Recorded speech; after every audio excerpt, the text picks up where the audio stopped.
Marcel. I'm a personal chef and here to inspire and support you with your diet mentally and physically. In this video, I'm going to show you how to make delicious Energy Bliss Balls with only 5 ingredients. Energy Bliss Balls are made with only dried ingredients such as nuts, seeds, raisins or cranberries, and it makes the perfect snack wherever you go because it doesn't need a fridge and it will last up to 10 days. It is very flexible, it fills you up and satisfies you very quickly in the healthy way. This recipe is a chocolate Energy Bliss Ball recipe. It doesn't require any additional sweetener because it is already naturally sweet from the raisins that we are going to use. Energy Bliss Balls are perfect to prepare ahead of time, and also it is a fun way to prepare with your kids or family.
You can store the Energy Bliss Balls in the fridge or freezer and it will even last longer.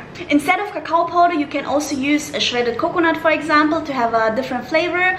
Only make sure to have always the same amount of dried fruits and nuts in your recipe, and everything else is just really for the flavor or to add more protein or more omega-3 fats through flax seeds or chia seeds, for example.